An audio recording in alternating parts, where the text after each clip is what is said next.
What's up, you guys? It's 2Bricks, and today we're going to be taking a look at a new droid from my Midi-scale Droid series. If you guys have been following along, you know that each of these is to scale with one another, and my goal is to create all of the kind of most recognizable droids from Star Wars, you know, all of the same scale, and include as much detail as I possibly can to really do them justice. And the one we're going to be taking a look at today is the B1 Battle Droid. Famous from the prequels and all throughout the Clone Wars. They're the Roger Roger droids. You guys, if you're Star Wars fans, of course you know these droids. So yeah, I'm just going to show you guys kind of how I created this particular model, some of the techniques that went into it, the challenges to create the certain features and proportions that I wanted to achieve. And so that's what we're going to be taking a look at today. So let's dive right in and see.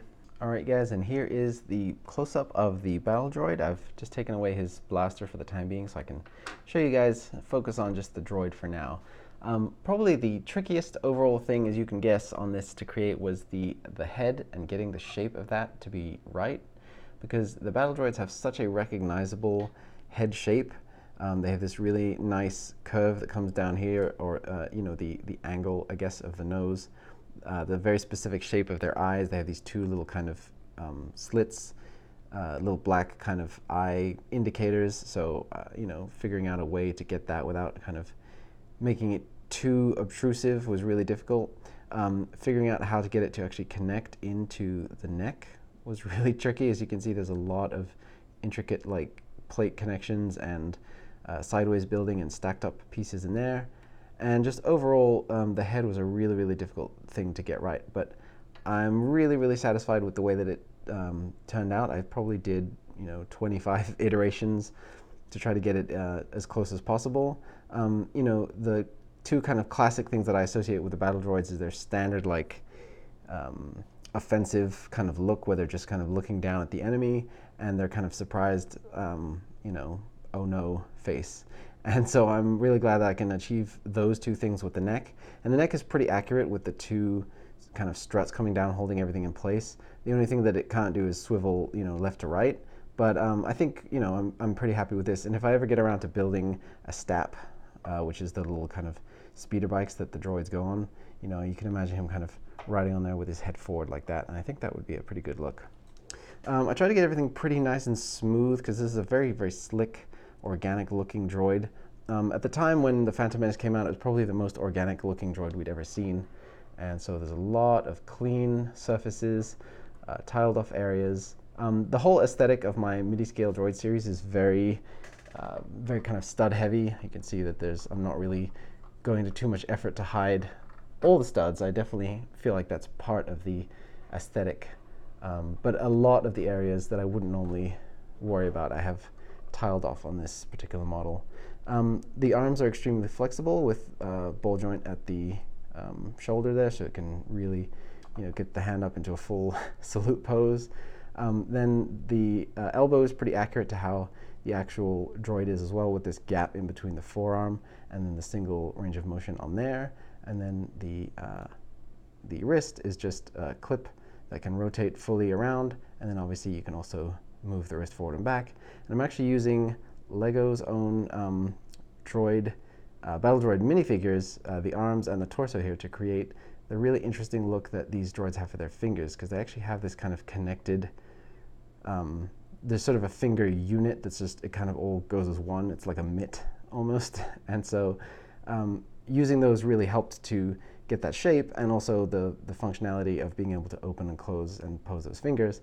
Plus, this gives you a stud on the inside of here, which you can actually use, and I'll show you that a little bit later on, to grip onto the blaster. So that all just worked out absolutely perfectly. Plus you can make a really nice accusing kind of pointy finger, like, where are you taking these prisoners, you know? So yeah, I'm really happy with how all that turned out as well.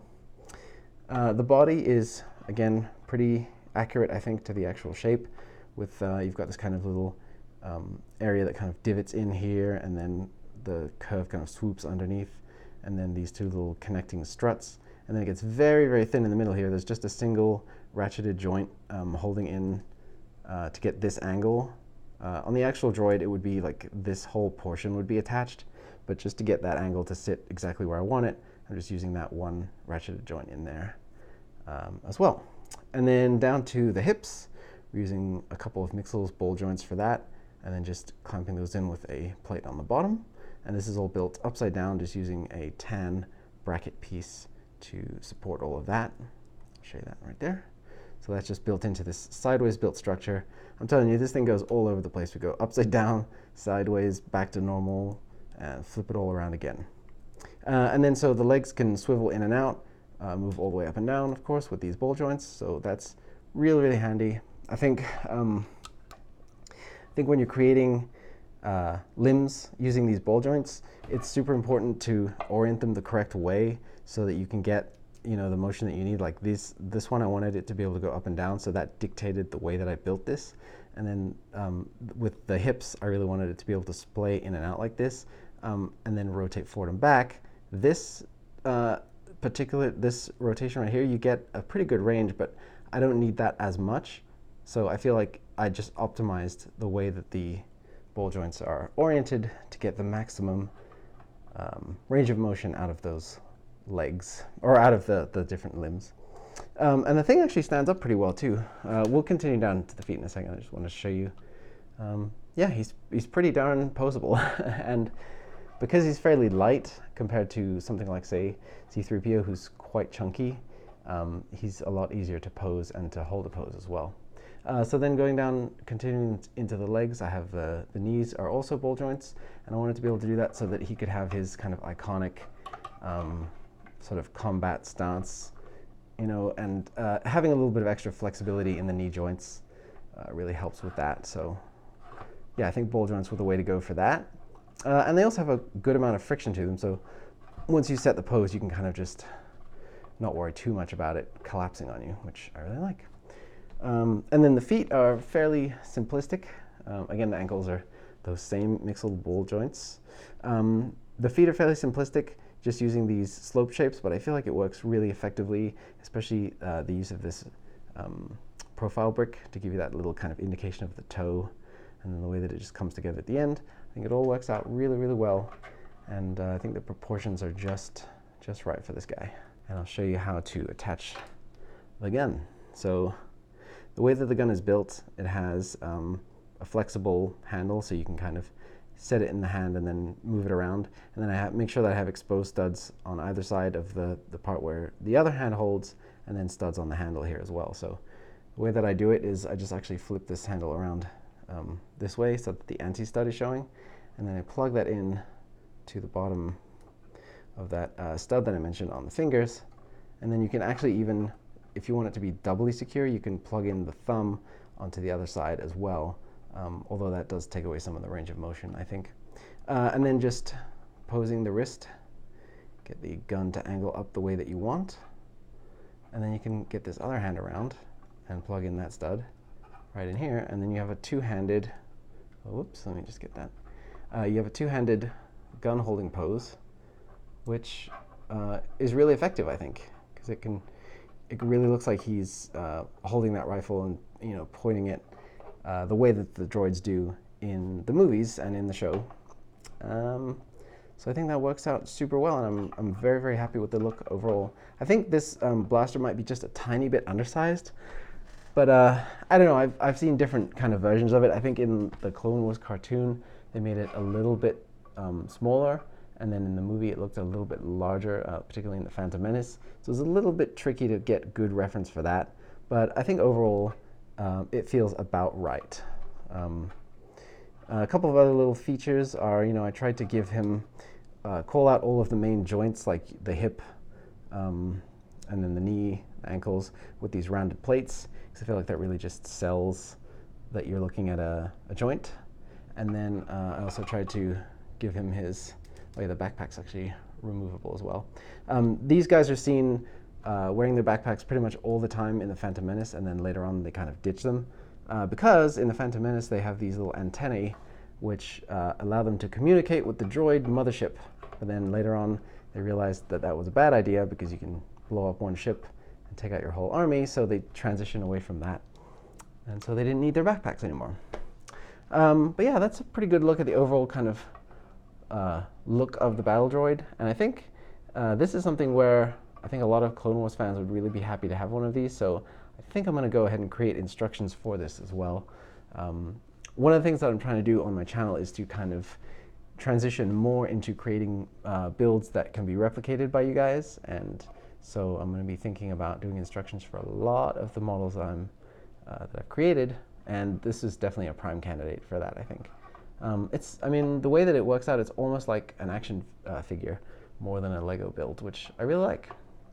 So yeah, that's about all there is to see with this guy. Let's cut back to the main shot so you can see how they all look together. All right, so here is the droid family back together. So you can see that it's definitely growing. We have, you know, BB-8, R2-D2, Dio, BD-1, the mouse droid, BB-9E, Chopper, B1 Battle Droid, and C-3PO all represented now, and I think next week we're going to be taking a look at the Droidica, or Destroyer Droid, or Roly-Poly Droid, depending on how you like to refer to them, which was a really, really difficult one to get, especially with the scale of this, because it's a pretty beefy guy. So yeah, that was an interesting one. So definitely look out for that. Regrettably, the only thing I can't do is put C-3PO's head on the Battle Droid, like in Attack of the Clones, which is a moment that probably a lot of fans would like to forget happened because it's kind of silly. But I love it because silly, cartoony things happening in Star Wars movies always makes me laugh. So yeah, I'm going to get to work on the next video for you guys. And like I said, do let me know down in the comments if having instructions for this is something you guys actually would like.